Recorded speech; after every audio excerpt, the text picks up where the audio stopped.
Well, it's a case of too much too soon, you know? And that's how I look at the Wu-Tang. It was too much too soon.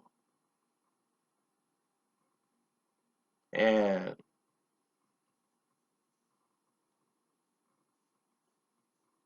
in 3 years' time, they all had individual deals,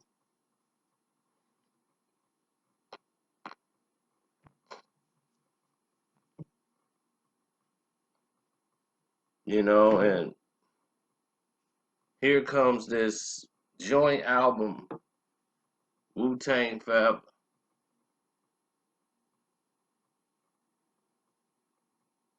and boom, there it is. It takes off the planet. And for you guys who don't know, this is part 3 of the Wu-Tang Clan of Mics and Men review. Oh man.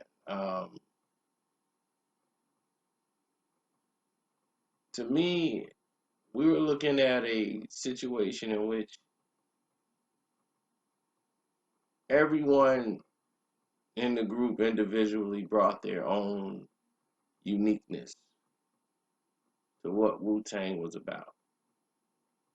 And you're seeing them enjoy the fruits of their labor in episode 3. Episode 3 is my favorite episode out of all 4. Episode 3 captured you know, these guys reminiscing on what happened to their friend Case. Method Man's friend too in Park Hill. Affected all of them. Police brutality and how they still dealing with that today. Then the big hot 9/7 issue that torpedoed Wu-Tang's career. Right when they're on the cusp and the rise, you know,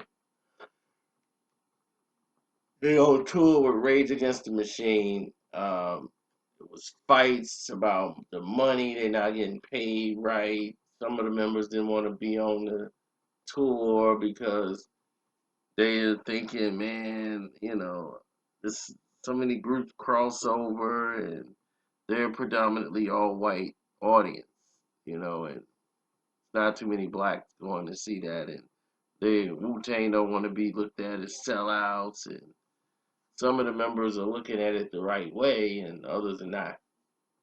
So it's a lot of conflicting things that happened there. Then the Hot 97 had booked Wu-Tang Clan without even talking to Wu-Tang Clan and basically like extorted them to perform. So Ghostface fly all the way there, gets on stage, cusses out Hot 97 on stage, and they ban him completely. Not just Ghostface, but the entire Wu-Tang Clan was banned for like 10 years from radio. Nothing they could do about it. So all these other albums are coming out. They were banned. Powerful. Episode 3.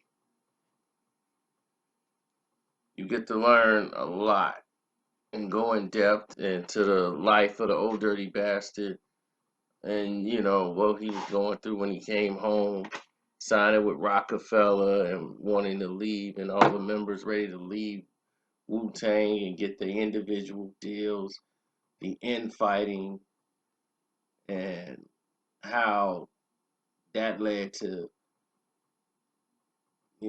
people just the egos to start bringing down. You start seeing the egos in the arguments they were having about money. Something they said when they was first coming out would never divide Wu-Tang ended up being the thing that divided Wu-Tang. Ego and money.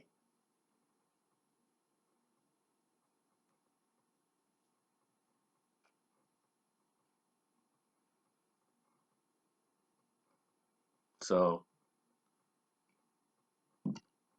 ultimately, every last one of them were released. They all got their freedom to do what they wanted to do.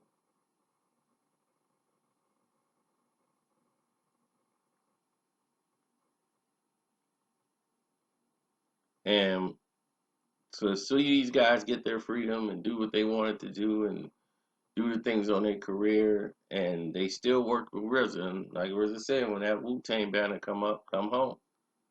Like that's the only thing I ask of my brothers is that when that Wu-Tang banner come up, come back home. So you get to see how all that framed out and things that happened with Divine, the manager. And this is the most detailed about the Wu-Tang Clan. How they had to try to survive what happened at the height of their career. Because they opened a Wu Wear store, and Wu Wear store was very successful. They probably made 25 million off me alone. But yeah, it was very successful. But definitely check it out. And don't forget to hit the Cash App up.